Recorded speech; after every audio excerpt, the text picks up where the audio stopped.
د وټپور ولسوالۍ د غرونو په هسکو کې پرته دا ښکلې سیمه کټار نومیږي.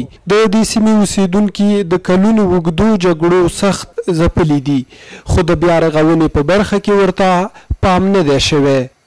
زموږ منطقه ډېره پاتې منطقه په دې خاطر ده چې ځکه دلته مجاهدین اوسېدل، دلته به جنګونه وو، وخت په وخت په اخترونو کې به جنګونه کېدل، شهیدان به کېدل. په یو وخت کې به 15 سولیخ 50 شپېته کسان به شهیدان شول، هغه به دې خلکو به راغستل او ښخول به.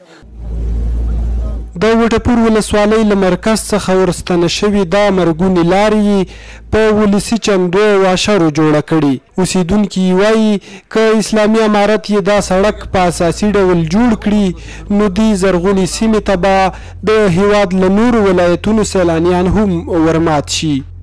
او هر آبادي چې راځي سړک په اړونده راځي.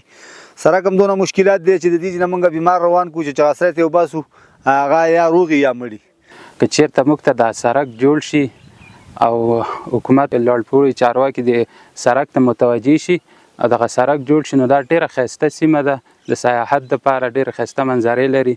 که چېرته یو کس د ننګرهار نه راروانېږي او هغه نورستان ته ځي تقریبا 1500-2000 روپۍ کرا لګوي، نو دلته که چېرته راشي دلته 1500-600 روپۍ کرا لګي. مسؤلین وایي روان کال لپاره یې ګڼ شمېر پرمختیایي پروژې تر کار لاندې دي چې د کټار په څېر ډېرو سیمو کې به ترې خلک برخمن شي. ګنه دا د امیر المؤمنین حکم دی چې قومونو ته ښه خدمت وکړي. حکومت هم لګی دی، موسسات هم لګی دي. اوس د امیر المؤمنین په حکم باندې زمونږ دغه 4-3 پروژې یعنې اوس کار ته آمده دي. روان کال کې انشاءالله د سړکونو د WP په مالي مرسته باندې هم یو ترتیب لرو. د نن نه 2 میاشتې بعد انشاءالله یو 50-60 سړکونو ته موږ مالي مرسته دغه کوو.